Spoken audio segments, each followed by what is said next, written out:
Scream 6 and possibly Scream 7. So in other words, Scream kills and Scream ends. Yay.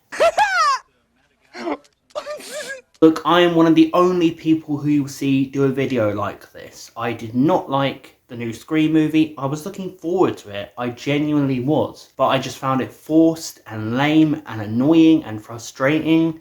And I do not want to see more of these movies. And I am also someone who was not a fan of the new Halloween films. And I'm not a fan of the direction that we're going with horror franchises, where we're bringing back these 30-year-old franchises, crowbarring them into today and acting like we're not crowbarring them into today, doing everything that we complain the sequels eventually did, and also saying that we're not, and just saying buy it. And then the fan base seems to be eating it up. It seems what's happened with Halloween is now happening with Scream. The fan base is eating it up. And now you hear that Scream 6 is official and possibly Scream 7. And I just feel like we're living in an age where we're being taken for mugs by filmmakers. It was fun. And people are just saying the right things to fans. Horror fans today just seem like they want content.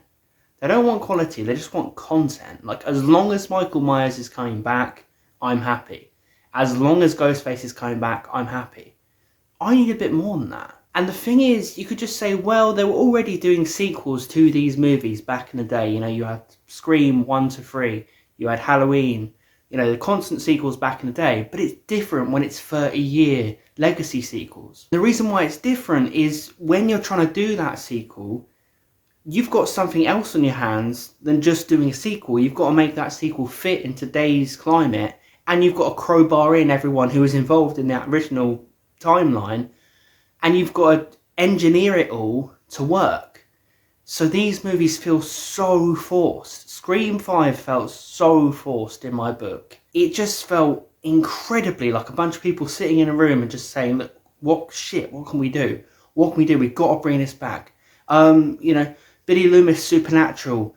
Billy Loomis is compelling, or his daughter is seeing visions of him and this and that. I mean, that was incredibly rubbish, and I don't understand people who like that. I mean, more power to you. But when you have to bring back the killer from Scream 1 as a ghost, a spirit, or what she's seeing, having visions of, supernatural, for me, you're trying to force it. And I don't understand why this was so well received, you know. It just seems like our standards are kind of gone for these long-awaited movies. I don't want to see Billy Loomis being this person who she has visions of. Do you know why? Because Billy Loomis was an arsehole. Billy Loomis? What the fuck? Billy Loomis was a horrible person. Why would I then think, oh, he's a little bit of an anti-hero in this? He's sort of doing well by his daughter in the visions. That doesn't make any sense. It doesn't connect to any of the franchise. And it just seems like they were sitting there with a bunch of coffees late at night. Just do this. Billy Loomis, Supernatural, Spirit. Fuck it, do it. The only other options were bringing back Randy and Stu, obviously, because we've got to bring back everything. And you know what? Don't rule it out. I think we could see Randy and Stu in Scream 6 and Scream 7. I don't understand people who would be happy with that. I'm blown away. I'm baffled, but go ahead. More power to you. Fuck you! I don't want to sound like I'm having a go at the fans. I just don't understand the fans. Why they're so happy these days to just have these franchises nostalgically thrown at you, and then you just go in there, and because it's that franchise, you're like, this is great, you know. It's like, where's the new Scream? Where's the new Halloween? Why does nothing resonate like these nostalgic franchises? And I tell you why, because everything that comes out today isn't as good. But then when you bring these franchises back today, because no one knows what the hell they're doing today, they end up not being good as well. One of the other worst things about Scream 5 was the way that Courtney Cox and Neve Campbell were engineered in. They just seemed like old, like, aunties and uncles overlooking things. And they're just there to get you back in the cinema. And now we know that Neve Campbell is going to be back for Scream 6. They want Courtney Cox back. If so, why did you kill David Arquette? I don't understand why you do that. It was really just thrown in there so that one of them died. But these characters coming back no longer makes any sense. It doesn't make sense for Sydney to be involved in this anymore. She wasn't even targeted in this film. It's like, well, we've got to have her because it's Sydney. And it felt really bizarre that she was in it because she had nothing to do.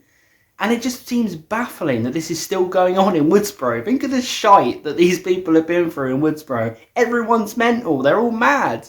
Every few years in Woodsboro, someone goes mad. Is there something in the water? Why don't you stop your whining and get on with it? They haven't cornered off Woodsboro from the rest of the world and investigated this town to see if there's something in the water or some drugs these people are all on, because they keep on turning into serial killers every few years. Like, the believability is so strained. Like, I know you go, well, it's strained in the early sequels that it would keep happening. Yes, but when you get to Scream 5 so many years later, and then you get to Scream 6 and people are still going mental, bonkers, bananas in Woodsboro, what are you going to do about Woodsboro? The president would have to get involved at this point. Again, that's the issue of long-awaited sequels. You have to make it believable that people would still be going nuts in Woodsboro and trying to repeat this Ghostface thing every few years.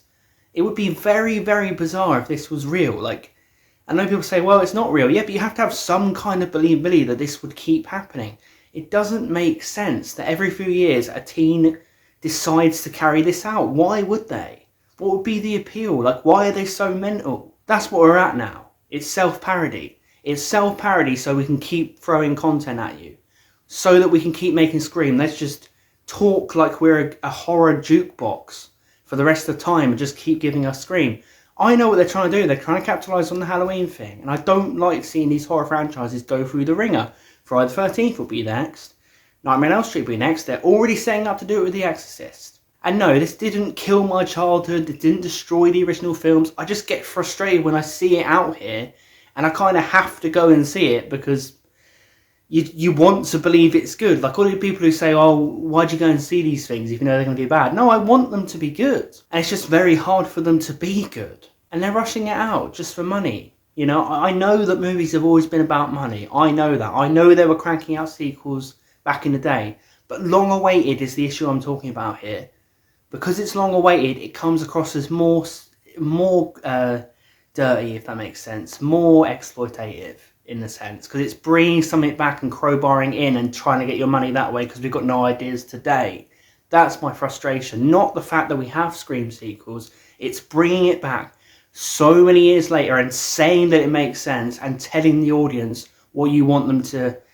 You know, you want them to believe it makes sense, so you tell them it does, and you tell them this is celebrating the franchise and all that stuff, and it just comes across a bit dirty and annoying to me. And when I hear that we're doing Scream 6, possibly Scream 7, probably Scream 8, I'm like, when are they going to stop this? Oh, this is the greatest part! There is a fan film on YouTube called Scream Legacy, which I actually think is a better film than Scream 5. I recommend you guys watch it.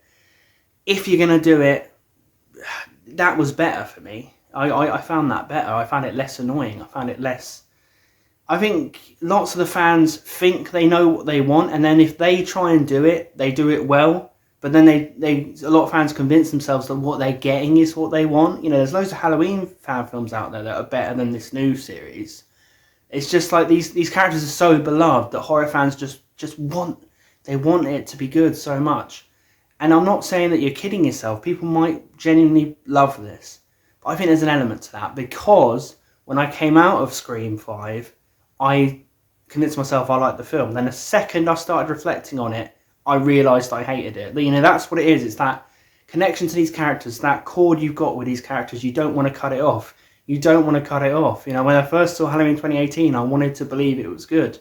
It's a load of old arse. You have to be honest with yourself. These characters deserve more. There you have it, everyone. What do you think about the fact that Scream 6 is coming out next year and possibly Scream 7? Are you looking forward to it, or are you like me, where you're just sick of this situation of horror and you hate what they're doing to these old franchises? If you're interested in my thoughts on the Scream series, check out my Scream ranking on the screen now, and also check out my rant on Scream 5. Please consider subscribing to this channel if you're a movie geek just like me, and we can geek out over movies and sometimes rant about them, of course. Thanks for watching, everyone. I'll see you guys next time.